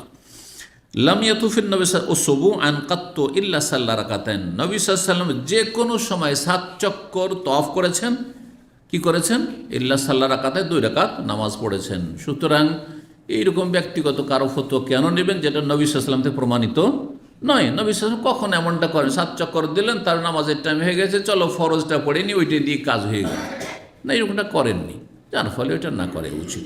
জি, 1623 নম্বর হাদিস বলছেন, আমর বলছেন যে সাআলনা ইবনে ওমর, আব্দুল্লাহ ইবনে ওমর রাদিয়াল্লাহু তাআলা আনহু জিজ্ঞেস করলাম কি আয়াকাউ রাজুলা আলা ইমরাতি ফিল উমরাতে, উমরায় কি স্ত্রী সহবাস করতে পারবে? কাবলা ইয়াতুফা বাইনা সাফাল মারা, সাফা মারওয়া সেই করার আগে ইহরাম বেঁধেছে আর তারপর বাইতুল্লাহ তওয়াফ করলো, তওয়াফ শেষে সাফা মারওয়া সাই না করে স্ত্রীর সহবাস কি কেউ করতে পারবে? মাসলা জিজ্ঞেস করছেন। যদি আপনাদের জিজ্ঞাসা করে কি বলবেন? পারবে না, পারবেন। এখন ইনকমপ্লিট, 2টো কাজ হয়েছে, 2টো বাকি। ইহরাম বাঁধা হয়েছে, বাইতুল্লাহর তওয়াফ হয়েছে, কিন্তু সাফা মারওয়ার সাই বাকি, চুল কাটা বাকি। জি, তো পারবে কি? কাল, তখন বলছেন কাদেমা রাসূলুল্লাহ সাল্লাল্লাহু আলাইহি ওয়াসাল্লাম আসলেন মক্কায়, ফাতাফা বিল বাইতে সাবআন, বাইতুল্লাহর 7 চক্কর তওয়াফ করলেন। সুম্মা সাল্লা খালফাল মাকামে রাকাতাইন, মাকাম ইব্রাহিমের পিছনে 2 রাকাত সালাত আদায় করলেন। ওয়াতাফা বাইনা সাফাল মারওয়া, আর সাফা মারওয়ার সাই করলেন। ওকালা, আর তারপরে বললেন লাকাদ কানা লাকুম ফি রাসূলিল্লাহি উসওয়াতুন হাসানাহ, নিঃসন্দেহে তোমাদের জন্য রাসূলুল্লাহ সাল্লাল্লাহু আলাইহি ওয়াসাল্লামের জীবনে রয়েছে উত্তম আদর্শ। রাসূলুল্লাহ সাল্লাল্লাহু আলাইহি ওয়াসাল্লাম তওয়াফের পরে 7 চক্কর দিয়েছেন, তওয়াফের পরে স্ত্রী সহবাস করেনি। সুতরাং কেন এই ফতোয়া দেবে বা কেন জায়েজ মনে করবে এটাকে? না, মোটেই চলবে না। জি, আপনি পূর্ণ করেন। আর যখন সাফা মারওয়া সাই হলো, তখন পূর্ণ হালাল হওয়ার জন্য আপনার একটা অজেব কাজ বাকি, সেটা হচ্ছে চুল কাটা। সেটা মাথা মণ্ডন হোক অথবা পুরো মাথা থেকে চুল ছোট করা হোক, তারপরে স্ত্রী সহবাস। 1664 নম্বর হাদিস, কালা সালতু জাবের আব্দুল্লাহ, আমি জাবের বিন আব্দুল্লাহ রাদিয়াল্লাহু আনহু জিজ্ঞেস করলাম। ফাকালা, এই মাসলা জিজ্ঞাসা করেছে জাবেরকে, কে বলেছিলেন ওইটি যেটা চলবে? হ্যাঁ, জিজ্ঞাসা করেছিলেন, মানে জিজ্ঞাসা করে কোনো ফতোয়া দেননি কেউ, জিজ্ঞাসা করেছিলেন মাসলা। তখন বলছেন না। ইবনে ওমর বললেন, আর জাবের বিন আব্দুল্লাহ বলছেন কাল লা ইয়াকরাবু ইমরাআতাহু হাত্তা ইয়াতুফা বাইনা সাফাল মারওয়া, অতক্ষণ পর্যন্ত স্ত্রীর কাছে যাবে না যতক্ষণ সাফা মারওয়া সাই না করে নেবে। সাফা মারওয়া সাই রুকুন ফরজ, বাইতুল্লাহর তওয়াফ রুকুন ফরজ, এহরাম বাঁধা রুকুন, 3টে রুকুন। মিকাতে এহরাম বাঁধা বাইরের লোক হইলে সেটা ওয়াজিব, আর চুল কাটা ওয়াজিব। চুল কাটার পরে তখন সেটি জায়েজ সত্য, কিন্তু এখানে চুল কাটার কথা নিয়ে আসেনি, সংক্ষেপ করা হয়েছে। 70 নম্বর অধ্যায়, বাবু মাল্লাম ইয়াকরাবিল কাবা ওয়ালাম ইয়াতুফ হাত্তা ইয়াখরুজা ইলা আরাফা ইয়ারজু বাদা তাওয়াফিল আউয়াল। এই অধ্যায় হচ্ছে কোনো ব্যক্তি যদি হজের সফরে গেছে, হজ করতে গেছে, আর যাওয়ার পরে প্রথম তওয়াফে কদুম একটা তওয়াফ করেছে, মানে ওমরা করলে তওয়াফে কদুম ফরজ, এর আগে বলেছি। আর যদি হজে ইফরাদ করে অথবা হজে কেরান করে, তাহলে তওয়াফে কদুম হচ্ছে সুন্নাত। এই একটা তওয়াফ করলেন, কারণ মক্কা গেছেন তো প্রথম বাইতুল্লাহর জিয়ারত করে তওয়াফ করবেন। আর তারপরে মক্কা ধরেন 10 দিন বসে আছেন, তারপর আর বাইতুল্লাহ তওয়াফ করতে গেলেন না, চলে গেলেন 8 তারিখে কোথায়? মেনা, 9 তারিখে আরাফা, আরাফা থেকে ফিরে এসে 10 তারিখে তওয়াফ করেন। তো এটা কেমন? বুঝি, হ্যাঁ, কোনো অসুবিধা নেই, কারণ ওর জন্য আর কোনো তওয়াফ নেই, বাকি নফল ছিল। এর মাঝখানে কেউ যদি তওয়াফ করে নফল, নবী সাল্লাল্লাহু আলাইহি ওয়াসাল্লাম আর বারবার তওয়াফ করতে যান না। ওই যে একবার তওয়াফ করে চলে আসলেন, তারপরে জুতুয়া নামক স্থানে অবস্থান করলেন, ওখান থেকেই চলে গেলেন এতে। হ্যাঁ, আর একবারও জানি নবী সাল্লাল্লাহু আলাইহি ওয়াসাল্লাম তওয়াফ করতে। এই জন্য বারবার ভিড় করতে যাও মসজিদ হারামে, বিশেষ করে তওয়াফে, এটা কিন্তু যারা জ্ঞানী মানুষ শরীয়ত সম্পর্কে তাদের কাজ নয়। বলছেন কোনো ব্যক্তি যদি কাবার কাছেই না, ধারে কাছেই না যায়, ওয়ালাম ইয়াতুফ, আর কোনো তওয়াফও করলো না, হাত্তা ইয়াখরুজা ইলা আরাফা, আরাফা যাওয়া পর্যন্ত, ওয়ারজু বাদা তাওয়াফিল আউয়াল, আর ফিরে আসে প্রথম তওয়াফের পরে, এই প্রথম তওয়াফের পরে, মানে প্রথম গিয়ে তওয়াফ করেছে একটা, আর তওয়াফ করার পরে আর কোনো তওয়াফ করেনি, সরাসরি আরাফা চলে আরাফা থেকে ফিরে এসছে, তাহলে এটা কেমন? বলছে হ্যাঁ, এটা শরীয়ত সম্মত, কোনো ব্যাপার না। 1625 নম্বর হাদিস বলছেন, ইবনে আব্বাস রাদিয়াল্লাহু তাআলা আনহুমা কাদিমান নবী সাল্লাল্লাহু আলাইহি ওয়াসাল্লাম মক্কাতা, নবী সাল্লাল্লাহু আলাইহি ওয়াসাল্লাম মক্কায় আসলেন, ফাতাফা বাইতুল্লাহ তওয়াফ করলেন, ওয়াসা বাইনা সাফাল মারা, সাফা মারা সাই করলেন, ওয়ালাম ইয়াকরাবিল কাবা, কাবার কাছেও আর গেলেন না, বাদা তওয়াফে বিহা, ওই প্রথমে একটি তওয়াফ করার পরে, হাত্তা রাজা মিন আরাফা, আরাফা থেকে ফিরা পর্যন্ত। আরাফা থেকে কখন ফিরলেন? 9 তারিখের সন্ধ্যাবেলা আরাফা থেকে ফিরলেন। রাত কোথায় কাটালেন? মুজদালিফায়। 10 তারিখে সকালবেলা মিনা আসলেন, পাথর মারলেন, আর তারপরে তখন যে কাজগুলি সারা সেরে বাইতুল্লাহর তওয়াফ করতে রাসূলুল্লাহ সাল্লাল্লাহু আলাইহি ওয়াসাল্লাম চলে আসলেন। জোহর পড়েছিলেন মক্কায়, কোনো হাদিসে রয়েছে, আর কোনো হাদিস আছে নবী সাহেব জোহরের আগেই তওয়াফ সাই সব সেরে গিয়ে জোহর পড়েছেন গিয়ে মেনাতে, এই হাদিসও রয়েছে। সুতরাং দুই রকমের রিওয়ায়াত রয়েছে, আল্লাহ তাআলা আলাম। 71 নম্বর অধ্যায়, বাবু মান সাল্লা রাকাতাই খারিজ মিনাল মসজিদে, বাইতুল্লাহর তওয়াফ করার পরে যে 2 রাকাত তওয়াফের সুন্নাত, এটা পড়া উত্তম কোন জায়গায়?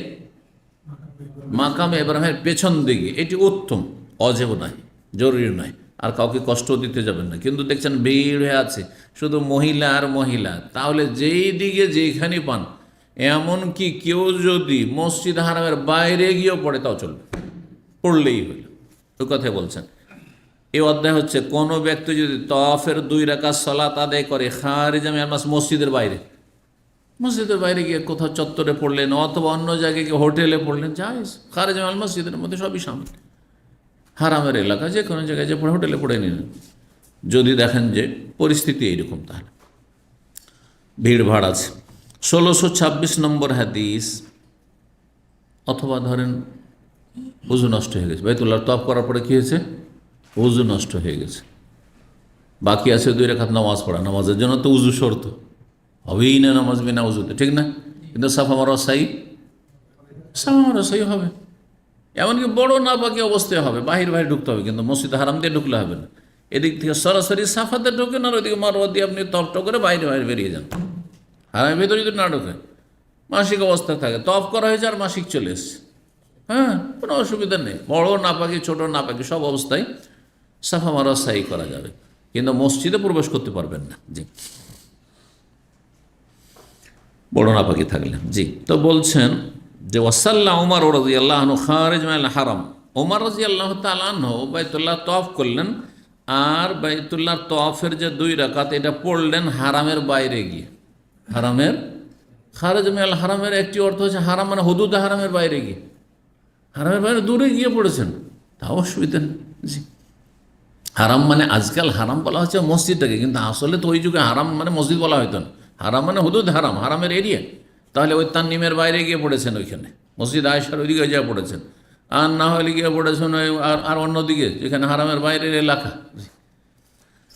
তো ওমর রাদিয়াল্লাহু তাআলা আনহু কোনো ভুল কাজ করেননি, দেখাবার জন্য যে জায়েজ আছে, প্রয়োজন যে কোনো পরিস্থিতিতে। 1626 নম্বর হাদিস, জাইনাব রাদিয়াল্লাহু তাআলা আনহা বর্ণনা করছেন উম্মে সালামা রাদিয়াল্লাহু তাআলা আনহা থেকে, বলছে শাকাউতু ইলা রাসূলিল্লাহ সাল্লাল্লাহু কাছে আমি অভিযোগ করলাম। কি অভিযোগটা ছিল? যে তিনি অসুস্থ ছিলেন, আসলে অসুস্থ থাকা, যে আমি অসুস্থ, শরীরটা ভালো নাই, কী করব। উম্মে সালামা জাওজের নবী সাল্লাল্লাহু আলাইহি ওয়াসাল্লাম সহধর্মিনী বলছেন, আন্না রাসূলুল্লাহ কালা ওয়া বিমাক্কা, রাসূলুল্লাহ বললেন মক্কায় ছিলেন, ও আরাদাল খুরুজ, বের হওয়ার ইচ্ছা করল, ওয়ালাম তাকুন উম্মে সালামা তাফাত বিল বাইতে, কিন্তু উম্মে সালামা বাইতুল্লাহর তওয়াফ করেননি, মানে বিদায় তওয়াফ তালি ছিল। বেরিয়ে যাওয়ার মানে মদিনা রওনা দিতে যাচ্ছেন, তাহলে কিসের তওয়াফ ছিল? বিদায় তওয়াফ ছিল। হজে বিদায় তওয়াফ হচ্ছে ওয়াজিব। আজকাল অনেকেই ভুল ফতোয়া দিচ্ছে যে আপনার উমরাতেও বিদায় তওয়াফ করতে হবে, অথচ কোনো প্রমাণ নেই। খুব বেশি তো নফল তওয়াফ, সেটি করলে ভালো, যে শেষখানে আমি চলে যাবো, উমরা করতে এসেছি, চলে যাবো, তো একটা তওয়াফ করে নি, করলে ভালো। না হলে আপনি বলেন নবী সাল্লাল্লাহু আলাইহি ওয়াসাল্লাম সুন্নাত বা ওয়াজিব কোথায়? নবী সাল্লাল্লাহু আলাইহি ওয়াসাল্লাম যে উমরাগুলি করেছেন, সেগুলিতে যখন বিদায় হচ্ছেন মক্কা থেকে, তখন একটা তওয়াফ করেছেন, প্রমাণ কোথায়? তেমনিতে কেন চাপিয়ে দেবেন? আচ্ছা, এরকম মুফতি কিন্তু ফতোয়া দিয়েছে, সেই জন্য বলছি। জি, দলিল ছাড়া ফতোয়া দেওয়া ঠিক নয়। উম্মে সালামা রাদিয়াল্লাহু তাআলা আনহা বাইতুল্লাহর তওয়াফ করেন, ওয়া আরাদাতিল খুরুজ, বেরিয়ে যেতে চাইছেন কিন্তু ওয়াজিব বাকি আছে, বিদায় তওয়াফ বাকি। ফাকাল আল্লাহ রাসূলুল্লাহ, রাসূল বললেন, ইযা উকিমাত সালাতুস সুবহি, যখন ফজরের নামাজ শুরু হবে, ফজর নামাজ শুরু হলে সবাই নামাজ পড়তে লেগে যাবে, তাহলে মাতাফ তওয়াফের জায়গায় ভিড়ভাড় কমে যাওয়ার, ভিড় থাকবে না। ফাতুফি আলা বাইরিকে, তখন তোমার উটের পিঠে চেপে তুমি তওয়াফ করে নিও। ওয়ান্নাস ইয়াসাল্লুন, যখন লোকেরা নামাজ অবস্থায় থাকবে, সালাতরত অবস্থায় থাকবে। ফালাত জালিক, সেটাই তিনি করেছিলেন। ফালাম তুসাল্লি হাত্তা খারাজাত, তিনি বাইতুল্লাহর তওয়াফ করার পরে সলাত আদায় করেননি যতক্ষণ তিনি সেখান থেকে বেরিয়ে না গেছে। বেরিয়ে গিয়ে বাইরে গিয়ে তখন আদায় করেছে, কারণ রওনা, চলো তওয়াফ করা হয়েছে, চলো, তারপরে গিয়ে রাস্তায় কোথাও যে নামাজ পড়েছেন তো জায়েজ আছে। এগুলো প্রমাণ করার জন্য ঘটনাগুলো নিয়ে আসলেন। 72 নম্বর অধ্যায় হচ্ছে বাবু মান সাল্লা রাকাতে খালফাল মাকাম। এই অধ্যায় হচ্ছে কোনো ব্যক্তি যদি তওয়াফের 2 রাকাত সুন্নত পড়ে মাকাম ইব্রাহিমের পিছনে, তো এর হুকুম কি? বলবেন যে উত্তম, এটা বেশি ভালো, এটা বেশি ভালো। আর কেউ যদি অন্যদিকে পড়ে জায়েজ, দূরে পড়ে, হোটেলে গিয়ে পড়ে জায়েজ, জি, তবে ইচ্ছা করে করবেন না, ইচ্ছা করে করবেন। যেমন বললাম যে বিভিন্ন ভিড়ের কারণে জায়গা পাননি, অথবা ভুলে গেছিলেন, অথবা ধরেন উজু নেই সেই জন্য, তবে পরে পড়ে নেব, উজু করে পরে নেব। 1627 নম্বর হাদিস, ইবনে উমর রাদিয়াল্লাহু তাআলা আমাকে জিজ্ঞাসা করেন, আমরা যে আগে আমর এসেছিল, আমর ইবনে দিনার তাবে, এখানে ইবনে দিনার চলে এসছে, তো আমরটা কে চলে আসলে স্পষ্ট। ইয়াকুল, তিনি বলেন, কাদিমান নবী সাল্লাল্লাহু আলাইহি ওয়াসাল্লাম আসলেন মক্কায়, ফাতাফা বিল বাইতি সাবান, বাইতুল্লাহর 7 চক্কর দিলেন তওয়াফ, ওয়াসাল্লা খালফাল মাকামে রাকাত, মাকামের পিছনে 2 রাকাত নামাজ পড়েছেন। সুম্মা খারাজা আলাইহিস সালাতু ওয়াসসালাম ইলা সাফা, তারপর রাসূলুল্লাহ সাল্লাল্লাহু আলাইহি ওয়াসাল্লাম সাফার দিকে বেরিয়ে গেলেন। ওয়াকাদ কাল আল্লাহু তাআলা, মহান আল্লাহ বলেছেন, লাকাদ কানা লাকুম ফি রাসূলিল্লাহি উসওয়াতুন হাসানাহ, তোমাদের জন্য রাসূলুল্লাহ সাল্লাল্লাহু আলাইহি ওয়াসাল্লামের ভিতরে রয়েছে উত্তম আদর্শ। সুতরাং বাইতুল্লাহর তওয়াফ করবে, তারপরে 2 রাকাত নামাজ পড়বে, তারপরে সাফা মারওয়ার দিকে বেরিয়ে যাবে, সাফায়, তার সাফা থেকে মারওয়া সাই করবে। 73 নম্বর অধ্যায় বলছেন বাবু তওয়াফ বাদা সুবহি ওয়াল আসর। এই অধ্যায় হচ্ছে ফজরের নামাজের পরে অথবা আসর পরে বাইতুল্লাহর তওয়াফ করা যাবে না, যাবে না? আসর পরে অথবা ফজর নামাজ পরে তওয়াফ করা যাবে? সূর্য ওঠার আগে তওয়াফ করলেই তো নামাজ পড়তে হবে, আবার তওয়াফ করা মানেই তো নামাজ পড়তে হবে, তো এই সময় নামাজ পড়া চলবে? হ্যাঁ, চলবে, বিনা কারণে চলবে না। কোন নামাজগুলি চলবে? কারণগত নামাজ চলবে, কথা বুঝতে পেরেছেন? কোন নামাজ চলবে? কারণগত নামাজ চলবে। কারণগত নামাজ হচ্ছে তাহিয়াতুল মসজিদ। আপনি আসর পরে মসজিদে যে বসতে চাইছেন, তাহলে কারণ আছে নামাজ পড়ার, আর শুধু 2 রাকাত, বেশি নয়। কিন্তু কেউ যদি বলে যে আমি আসর পর আজকে ফ্রি আছি, এইটু আল্লাহর ইবাদতবন্দি করবো, নামাজ পড়বো, নফল পড়বো, আমি 4 রাকাত 10 রাকাত, চলবে না? বলবো না, যায়, এখন চলবে না, নিষেধ। ফজর পরে আমি ফ্রি আছি, এই সময়টা আমি কি করব? নামাজ পড়বো, নফল, চলবে? চলবে না। কিন্তু মসজিদ থেকে একবার বাইরে বেরিয়ে আসলেন, বাথরুম গেলেন, উজু করলেন, তার মসজিদে ঢুকলেন, বসবেন, তাহলে পড়তে পারেন। জানাজা রেডি হয়ে গেছে, হ্যাঁ, কাফন টাফন দিয়ে রেডি হয়ে গেছে, তাহলে সূর্য উঠাবার কোনো প্রয়োজন নয়, তাহলে জানাজা পড়বেন আপনি। ঠিক ওই রকমই আপনি ফজর পরে অথবা আসর পরে তওয়াফ করলেন, তখন তওয়াফ কিসের কারণ? 2 রাকাত নামাজের কারণ। জাতুল আসবাব মানে কারণগত নামাজ চলবে, অকারণে নামাজ চলবে না, কথাটা মনে করে নেন। কি? বিনা কারণে নফল নামাজ আসর পরে চলবে না নিষিদ্ধ সময়, আর ফজর পরে চলবে না যতক্ষণ সূর্য না উঠে যাবে, সূর্য না ডুবে যাবে, বুঝতে পেরেছেন? কিন্তু যে কোনো কারণ যদি থাকে, কারণ হঠাৎ করে আপনাকে সিদ্ধান্ত নিতে হচ্ছে, হঠাৎ করে আসর থেকে মাগরিবের মাঝখানে আপনার কাছে টেলিফোন আসলো, আপনার মেয়ের জন্য একটা ভালো জামাই পাওয়া গেছে, এক্ষুনি জবাব দিত, হ্যাঁ না, না, ইস্তেখারা করবেন, কারণ এক্ষুনি করতে হবে, বিলম্ব করা যাবে না, তখন আপনি নামাজ পড়েন, এটা কারণগত নামাজ। তো বাইতুল্লাহর তওয়াফ করে যে নামাজ পড়া 2 রাকাত, এটি হচ্ছে কারণগত নামাজ, সুতরাং চলবে। এটা হচ্ছে সমস্ত উলামায়ে কেরামদের মত। এমনকি হানাফি মযহাবে ধরেন তাহিয়াতুল মসজিদ নাই, কিন্তু আসর পরে আর ফজর পরে তাহিয়াতুল মসজিদ নাই, কিন্তু বাইতুল্লাহর তওয়াফের পরে আছে।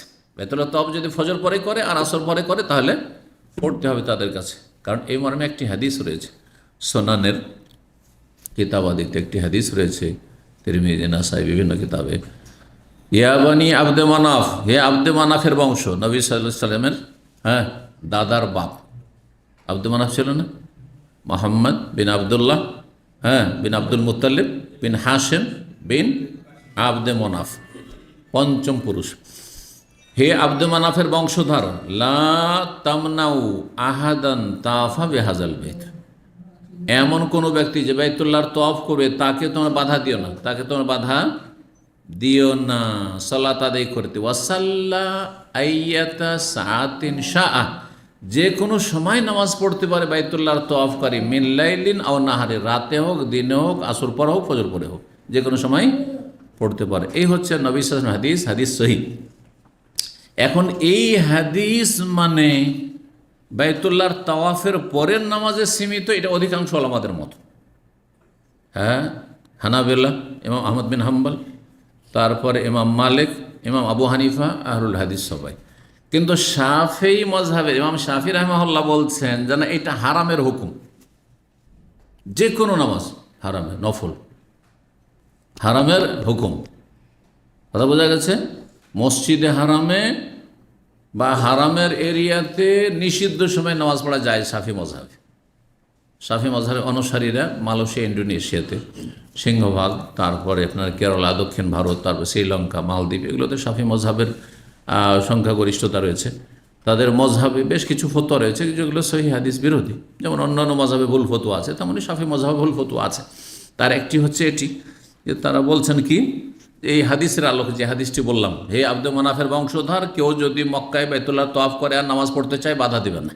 তো তওয়াফের কথা না বলেছেন, ওরা বলছেন না, তওয়াফ করুক আর না করুক, এমনি যদি আসর পরে কেউ নফল পড়তে থাকে মক্কায়, অথবা ফজর পরে, ফজর নামাজের পরে নফল পড়তে থাকে সূর্য ওঠা পর্যন্ত, তো জায়েজ। তারা বলছে এটা মিন খুসুসিয়াতিল হারাম, হারামের বৈশিষ্ট্য এটি। অন্যরা বলছে না, এটি কারণগত নয়, হারামের বৈশিষ্ট্য নয়, হারামে হোক আর অন্য জায়গায় হোক নফল পড়া নিষিদ্ধ সময় চলবে না। নিষিদ্ধ সময় কয়টি? 5টি। মাশাআল্লাহ, তাহলে তো মনে আছে। সূর্য মাথার উপর ঠিক যখন, আর ঠিক সূর্য ডুবছে, ঠিক সূর্য উঠছে, কয়টা হইল? 3টা হইল। আরেকটা হচ্ছে আসর থেকে মাগরিব, আরেকটা হচ্ছে ফজর থেকে নিয়ে সূর্য ওঠা পর্যন্ত। দুটো হালকা নিষিদ্ধ, আর এই 3টি সময় হচ্ছে কড়া নিষিদ্ধ। মনে রাখবেন, 5টা নিষিদ্ধের মধ্যে, নিষিদ্ধ টাইমের মধ্যে 3টি হচ্ছে শক্ত নিষিদ্ধ। ঠিক সূর্য উঠছে, ঠিক সূর্য ডুবছে, আর ঠিক সূর্য একবারে মাথার ওপর, এই 3টে হচ্ছে শক্ত নিষিদ্ধ, কারণ অল্প সময়, আর সূর্যটা উঠতে দেয় 5-10 মিনিট। আর বাকি আসর থেকে নিয়ে মাগরিব ধরেন 2-2.5 ঘন্টা, ফজর থেকে নিয়ে প্রায় মানে 1.25 ঘন্টা 1.5 ঘন্টা হয়তো। সুতরাং এই সময়ে যদি কেউ পড়ে, হালকা নিষিদ্ধ। এজন্য কারণগত, একবারে ঠিক সূর্য ডুবছে, ঠিক সূর্য উঠছে, ওই সময় তাহিয়াতুল মসজিদে গেলেন, আপনি একটু থেমে যান, ধরেন ইস্তেখারা করবেন, একটু থেমে যান, আরে 10 মিনিট থামলে তো, 10 মিনিট 5 মিনিট পরে আপনি ইস্তেখারা করেন। জি, তো এই ছিল অধ্যায়। কোন ব্যক্তি মানে বাবু তওয়াফ বাদা সুবহে ওয়াল আসর, ফজর এবং আসরের পরে তওয়াফ করা, আর তওয়াফ করলে নামাজ পড়া। ওয়াকানা ইবনে ওমর রাদিয়াল্লাহু আনহু ইউসাল্লি রাকাতাত তাওয়াফ মা লাম তাতুলি শামস, আব্দুল্লাহ ইবনে ওমর রাদিয়াল্লাহু তাআলা কি করতেন? তওয়াফের 2 রাকাত নামাজ পড়তেন যতক্ষণ পর্যন্ত সূর্য না উঠত, সূর্য ওঠার আগ পর্যন্ত। ঠিক সূর্য উঠছে ওই সময় পড়তেন না, তাহলে শক্ত নিষিদ্ধ সময়টাই, মানে তার আগ পর্যন্ত পড়তেন, পড়বে কারণগত নামাজ। অতাফা ওমর বাদা সুবহে, ওমর রাদিয়াল্লাহু তাআলা আনহু ফজরের পরে তওয়াফ করলেন। ফারাকেবা, তারপরে তিনি কি করলেন? তখন নামাজ পড়লেন না। তিনি কিন্তু আমল কি করেছেন? তখন নামাজ পড়েননি, কারণ নামাজ পড়ার সাথে সাথে জরুরি নয়, পরেও পড়তে পারে, দূরেও গিয়ে পড়তে পারে। সেই জন্য তিনি তারপরে উটের পিঠে চেপে গেলেন বাহনে। হাত্তা সাল্লার রাকাতাইন, 2 রাকাত তওয়াফের নামাজ পড়লেন। জিতুয়াই, জিতুয়া হচ্ছে প্রায় হারাম থেকে 1 কিলোমিটার বেশি, 1 কিলোমিটার একটু বেশি, যেটা জারওয়াল, তাইসির আর জারওয়াল, কিং আবদুল্লাহ যে এক্সটেনশনের এলাকা, সেই দিকে এগিয়ে গেলে গত আলোচনাগুলিতে বলেছি এইসব বিস্তারিত। যেখানে একটি কূপ আছে, সেই কূপে নবী সাল্লাল্লাহু আলাইহি ওয়াসাল্লাম গোসল করেছেন, সেখানে রাত কাটিয়েছেন, আর সকালবেলা গোসল করে তারপরে তওয়াফ করতে এসেছেন। 1628 নম্বর হাদিস, হাদিস বর্ণনা করেছেন মা আয়েশা রাদিয়াল্লাহু তাআলা আনহা, বলেছেন আন্না নাসান তাফু বিল বাইতি, কিছু লোকেরা বাইতুল্লাহর তওয়াফ করলো। বাদা সালাতুস সুবহে, ফজরের নামাজের পরে। সুম্মা কাদু ইলাল মুজাক্কিরে, তারপরে তারা বক্তার সামনে ওয়াজ শোনার জন্য বসে গেল। আমরা বাংলায় যেটাকে বক্তা বলছি সেটাকে সহজ আরবিতে ওয়াইজ বলা হয়। ওয়াজ থেকে ওয়াজকারী হচ্ছে ওয়াইজ, বোঝা গেছে না? আর সেটাকে একটু আরও শুদ্ধ আরবিতে মুজাক্কির। হ্যাঁ, আল্লাহ বলছেন ওয়াজাক্কির ফাইন্না যিকরা তানফাউল মুমিনিন, উপদেশ দাও, উপদেশ মুমিনের কাজে আসে, লাভ হয় উপদেশ দিলে। ফাজাক্কির ইন্নামা আনতা মুজাক্কির, হে নবী তুমি উপদেশ দাও, তোমার কাজ হচ্ছে শুধু উপদেশ দেওয়া। লাস্তা আলাইহিম বিমুসাইদির, তুমি দারোগা পুলিশ না যে মারধর করে জবরদস্তি কাউকে ইসলামের দাওয়াত দিবে। জি, উপদেশ দাও। এই জন্য ধর্মীয় ক্ষেত্রে জবরদস্তি নেই, ধর্মীয় ক্ষেত্রে জবরদস্তি নেই, অমুসলিমের জবরদস্তি নেই।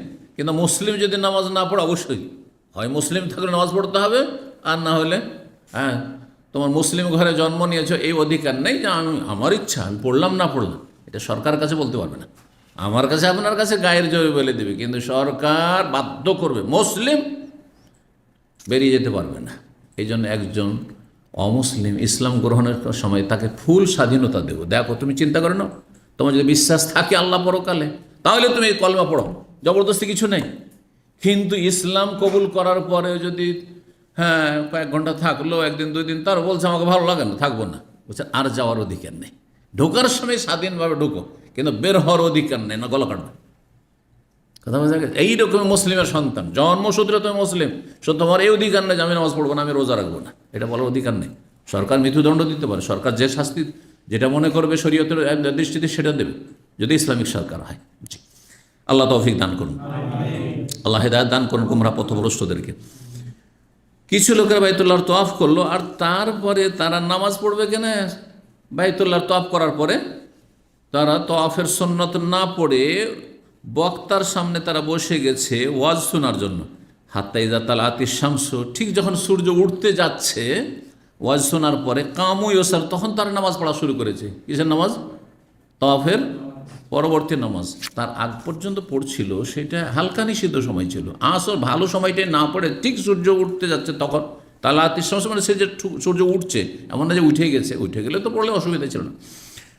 তখন ফাকালাত আয়েশা, আয়েশা রাদিয়াল্লাহু তাআলা আনহা বললেন, মা আয়েশা, কাদু, এরা ওয়াজ শুনতে বসে গেল। হাত্তা ইযা কানাতিস সাআতুল্লাতী তুকরাহু ফিহা সালাহ, যখন ওই সময়টা এসেছে যেই সময় নামাজ পড়া অপছন্দনীয়, কামু ইউসাল, তখন এরা নামাজ পড়তে লেগেছে। এটা আবার কেমন কাজ হইল? এটা আবার কেমন কাজ হইল? 1629 নম্বর হাদিস বর্ণনা করেছেন আব্দুল্লাহ রাদিয়াল্লাহু তাআলা আনহুমা, আব্দুল্লাহ বিন উমর আর কি।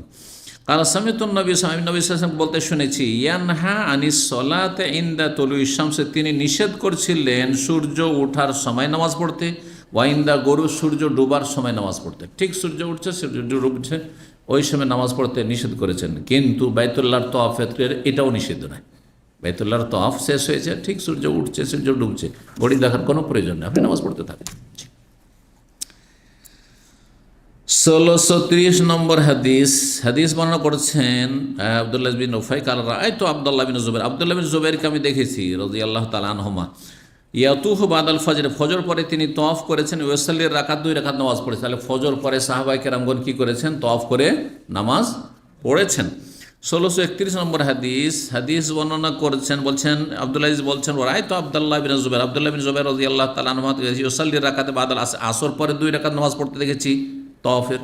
ওয়ুখবিরু, এবং তিনি বলেছেন, আন্না আয়েশা, তো মা আয়েশা রাদিয়াল্লাহু তাআলা হাদাসা, তাকে হাদিস বয়ান করেছেন, আন্নান নবী সাল্লাল্লাহু আলাইহি ওয়াসাল্লাম ইয়াদখুল বাইতা ইল্লা সাল্লাহু, নবী সাল্লাল্লাহু আলাইহি ওয়াসাল্লাম যখনই তার বাড়ি আসর পরে প্রবেশ করতেন 2 রাকাত নামাজ পড়তেন।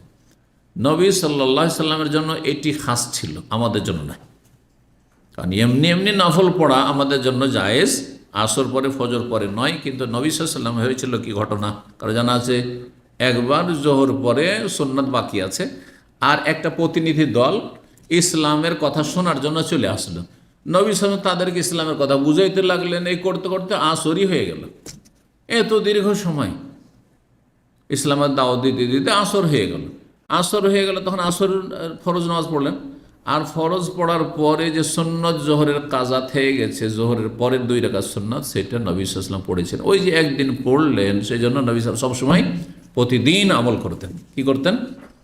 আসর পরে স্ত্রীদের বাড়ি ঘুরতেন। নবী সাল্লাল্লাহু আলাইহি ওয়াসাল্লাম একটা অভ্যাস ছিল, সকালবেলা সূর্য ওঠার পরে 9 বিবির বাড়ি একটু খোঁজ খবর নিয়ে নিতেন। সকালবেলা খোঁজ খবর হয়ে গেল, আর আসর পরে আবার 9 বিবির বাড়িতে একটু চক্কর দিয়ে খোঁজ খবর নিয়ে নিতেন। যাদের একাধিক স্ত্রী আছে এটা করা উচিত। আর তারপরে গিয়ে যার পালা তার ঘরে রাত থাকতেন। রাতের বেলা মাগরিব সূর্য ডোবার পরে অন্য কারো কোনো স্ত্রীর বাড়ি যেতেন না, যার পালা তার বাড়িতে যেতেন। মাগরিব হয়েছে, এখন তার পালা শুরু হয়েছে। তাহলে পালা নির্ধারণ হচ্ছে রাত্রে, দিনের কিন্তু পালা নির্ধারণে।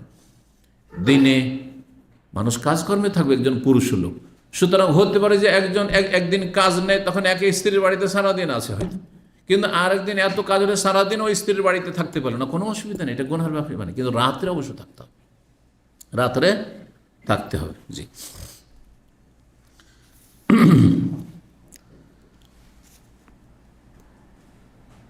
74 নম্বর অধ্যায়, আর এটা দিয়ে শেষ করছে বাবুল মরিজে ইয়াতুফ রাকিবান। এই অধ্যায় হচ্ছে অসুস্থ ব্যক্তি যদি বাহনে চেপে, সওয়ারিতে চেপে কি করে, তাওয়াফ করে। এক সময় অসুবিধা ছিল না, কাঁচা ছিল, সুতরাং ওটের পিঠে চেপে নবী সাল্লাল্লাহু আলাইহি ওয়াসাল্লাম তাওয়াফ করেছেন। তার নবী সাল্লাল্লাহু আলাইহি ওয়াসাল্লাম বিবি উম্মে সালামা রাদিয়াল্লাহু তাআলা আনহা তাওয়াফ করেছেন। কিন্তু এখন কি পারমিশন পাওয়া যাবে? কিন্তু পারমিশন হুইল চেয়ারে যদি থাকে, এটি বাহন আপনার, এটা বাহন না। রিক্সা যদি বাহন হয়, সাইকেল যদি আপনার বাহন হয়, সাইকেলের যুগে তো হুইল চেয়ারও বাহন, হুইল চেয়ার। জি, তো 1632 নম্বর প্রয়োজনে কোনো অসুবিধা করতেন। 1632 হাদিসে বলছেন, ইকরামা ইবনে আব্বাস রাদিয়াল্লাহু তাআলা আনহু ছাত্র, তার থেকে বর্ণনা করেছেন, আন্না রাসূলুল্লাহ তাওয়াফা বিল বাইতি, নবী সাল্লাল্লাহু আলাইহি ওয়াসাল্লাম বাইতুল্লাহর তাওয়াফ করলেন, ওয়া হুয়া আলা বাইরিন, উটের পিঠে চেপে। কুল্লামা আতা আলা রুকনে, যখনই আসছিলেন কর্নারে, কোন কর্নারে? হাজর আসওয়াদের কর্নারে। আশারা ইলাইহি বিশাইইন ফি ইয়াদিহি, তাতে নবী সাল্লাল্লাহু আলাইহি ওয়াসাল্লামের হাতে যে ছড়ি বা কিছু লাঠি ছিল সেটা দিয়ে ইশারা করতেন। ওয়া কাব্বার, আল্লাহু আকবার বলতেন। কি বলতেন? তাহলে এইটা রুকনে ইয়ামানি নয়, এটা রুকনে হাজর আসওয়াদ, হাজর আসওয়াদের কোনা। 1633 নম্বর হাদিস, সর্বশেষ হাদিস, বর্ণনা করেছেন যায়েনব বিনত উম্মে সালমা, তার মা উম্মে সালমা রাদিয়াল্লাহু তাআলা আনহা থেকে। কালা, তিনি বলছেন, শাকাউতু ইলা রাসূলিল্লাহ সাল্লাল্লাহু আলাইহি ওয়াসাল্লাম আন্নী আশতাকি, আমি রাসূলুল্লাহ সাল্লাল্লাহু আলাইহি ওয়াসাল্লামের কাছে অভিযোগ করলাম যে আমি অসুস্থ হয়ে গেছেন সফরে গিয়ে, উমরার সফরে বা হজের সফরে। ফাকালা তুফি মি ওয়ারাইন নাস, মানুষের পেছন দিয়ে তুমি তওয়াফ করো, দূর দিয়ে। লোকেরা কাবার কাছে তওয়াফ করছে ঘেঁষে, আর তুমি একটু দূর দিয়ে আলাদা হয়ে তওয়াফ করো, মহিলা মানুষ। ও আনতে রাখে, বা তুমি বাহনে চাপা অবস্থায়, বাহনে চেপে মানুষ থেকে একটু দূরে সরে, যেহেতু উঠ, আর তারপরে মহিলা মানুষ, সুতরাং দূর দিয়ে তওয়াফ করতে বললেন। ফাতুফ, তো আমি বাইতুল্লাহর তওয়াফ করলাম। ও রাসূলুল্লাহ সাল্লাল্লাহু আলাইহি ওয়াসাল্লাম ইউসাল্লি, সেই সময় রাসূলুল্লাহ ফজরের নামাজ পড়াচ্ছিলেন। এলা জামবিল বাইতে, বাইতুল্লাহর পাশে। ওয়া হুয়া ইয়াকরা, আর পড়ছিলেন এই সূরা তুর, ওয়া তুর ওয়া কিতাবিম মাসতুর। এখানে আজকের আলোচনা শেষ করছি। ওয়া জাযাকুমুল্লাহু খাইরান, ওয়া সাল্লাল্লাহু সাল্লাম নবিয়ানা মুহাম্মদ ওয়া আলা আলিহি ওয়া সাহবিহি আজমাইন।